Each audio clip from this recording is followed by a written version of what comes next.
Best smartphones of 2018. I've been thinking about this for a long time. I'm running out of time to do this video, so let's discuss.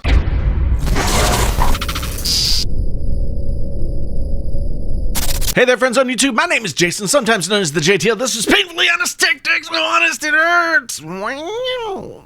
If this is your first time here, thank you for stopping by. If you've been here before, thank you for coming back. If you want to come back again, think about doing that subscribe-y thing and bell notifying yourself and all that. Share this with your friends if you find that it's appropriate to do so.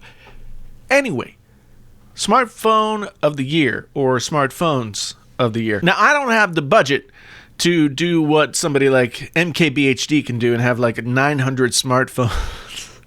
And like pick and choose from them. I'm just a small fry in this tech YouTuber landscape, let's say. But I did use several phones this year, and I do have several phones, a few phones that I want to talk about in this video. So let's just get down to the brass tacks of it all. My first phone that I want to discuss is smartphone of the year for me because it hits all of the different categories that you would want a smartphone to hit at a price point that is much more reasonable, much more manageable, and hopefully this is a move that will sort of affect the market so that we get more phones with better specs at more reasonable prices. And that phone, ladies and gentlemen, is the OnePlus 6T. I have here the shiny black version. I mean, look at this. Now, one thing I've noticed for some reason, sometimes it takes a long time for that fingerprint reader to read the fingerprint. Sometimes it's like that. I don't know what the inconsistencies are, but just the fact that it has this in-screen fingerprint reader is just kind of cool. And I know it's not the first phone to have had that, but it's the first phone widely available in the United States that has the in-display fingerprint reader. So that in and of itself gives it a unique flavor that we don't have. But what really matters about this phone is that it has all of the specs, the Snapdragon 845. It has 6 gigs of RAM. It has 128 gigs of storage. It has everything that all of the other major smartphone players in the Android space have, give or take a spec here or there. But it comes in at a price point at $579. For me, the OnePlus 5T, I mean, this is the most elegant notch that we've seen this year. I still think the best notch was the Essential phone of 2017. But yeah, this notch just sort of drops down, and you barely notice that it's there, and you can black out all of this stuff up here to go ahead and get rid of the notch entirely. Other stuff that really works well and recommends the OnePlus 6T, it comes with a plastic screen protector on just like already on there. And it's not bad. It's not super thick. It doesn't really announce itself. I didn't even really notice that it was there until a couple of days into using the phone, but it's there. And it's nice that it's there because it doesn't make you go out and spend an extra however much money to get your phone protected if you're somebody who wants to have a screen protector. It's protected right out of the box. And speaking of protected right out of the box, it also comes with this thin TPU case, which fits on nicely. It doesn't necessarily affect the look of the phone too much. It's got a matte finish here on the sides so that it really has a little bit more grippiness to it.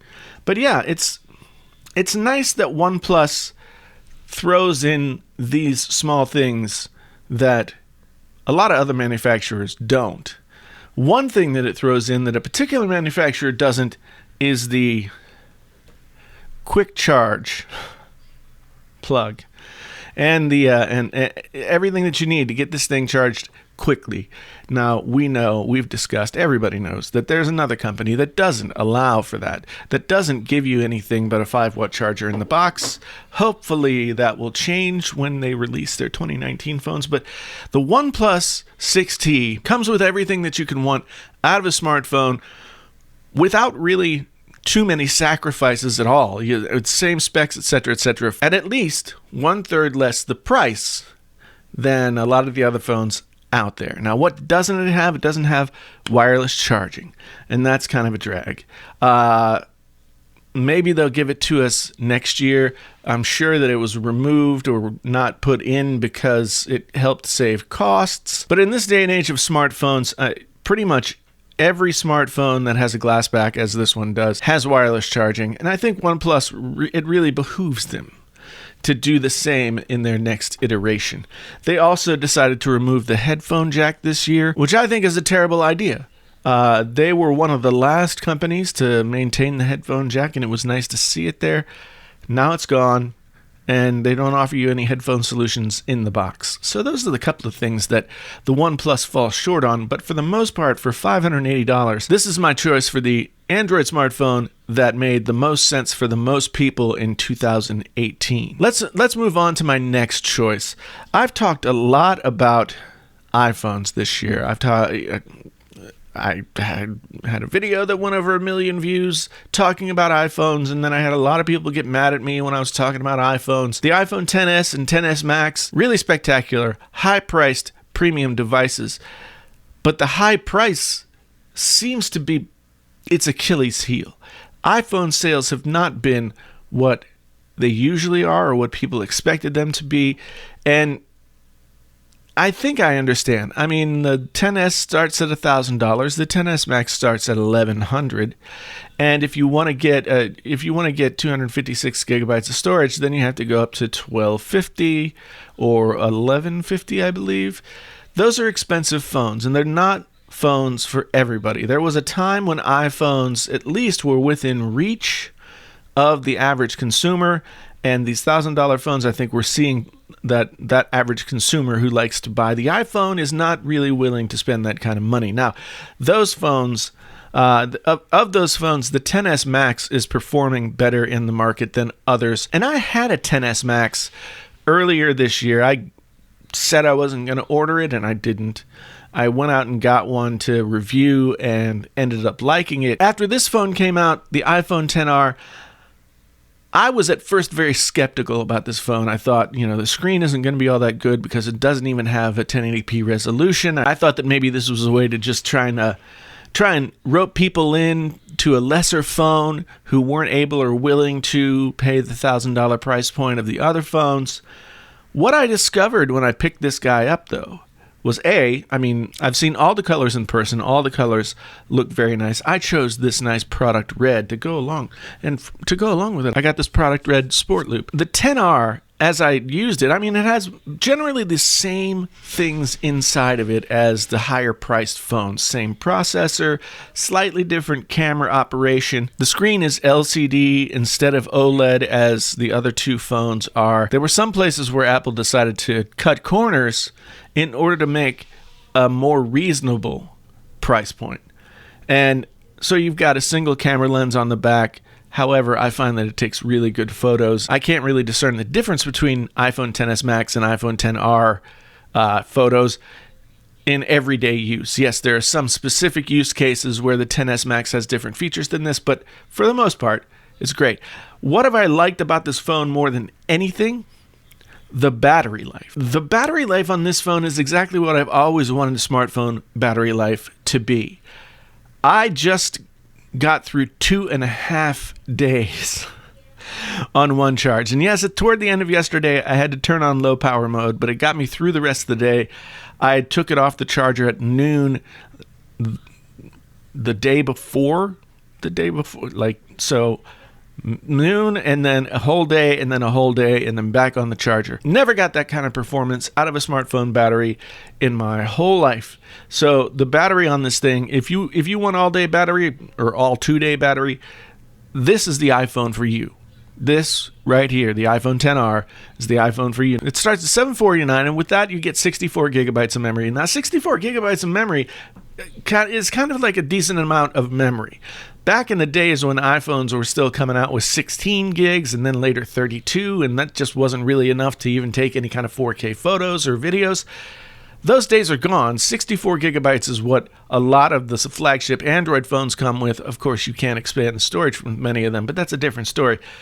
I got this one at 128 gigabytes for only $50 more. So whether or not you consider this a budget iPhone, it does have a lot of features that recommend it at a lower price point than what you could get the iPhone XS or XS Max for. If this phone had been $650 or even $700, I think it would have sold like crazy. But something about just being in that over $700 price category has led this phone to really not perform all that well, which is, to me, a shame, because while I was very skeptical about this phone when it was announced, when it was released, the proof is in the pudding. I decided to make this my daily phone, my phone of choice, the phone that I use every day. I won't say that other phrase because I hate it. And I've not had any problems whatsoever. I have enjoyed just about every single moment using this phone. I haven't felt myself lacking when it comes to the features that this doesn't have that the other phones do. So this is the iPhone for everybody. If you're in the market for a new iPhone this year, I think you should go out, buy the iPhone XR and save the $300+ that you would spend on one of those other models. Just go ahead, get this guy.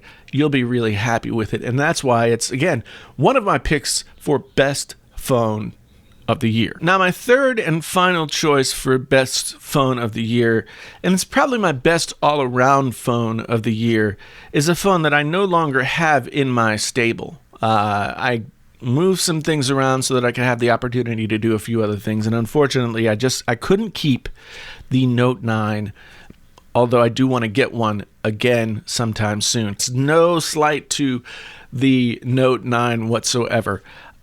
That phone in and of itself is a powerhouse of just about everything that you could possibly need. And if the Galaxy Watch was something that I was more a fan of, then I might just go with the Note 9 and the Galaxy Watch. But the Galaxy Watch just doesn't have the same kind of features as the Apple Watch, and so therefore the Note 9 unfortunately had to go. But I'm going to give the Note 9 2018 best all-around phone of the year for all categories over everything else. And why am I going to do that? Well, I'll tell you why. The Note 9 is the first phone that's ever come out that had every box checked. To me, it's important to have a great screen. To me, it's important to have great battery life. To me, it's important to have a headphone jack. To me, it's important to have some special feature that makes the phone unique over the other phones out there. And the Note 9 hits all of those boxes. There's nothing lacking in that phone. The battery life, perfect. The screen, beautiful. The design, beautiful. The Note 9 is what I've always hoped a Note phone could and would be. There's no compromises when you buy a Note 9.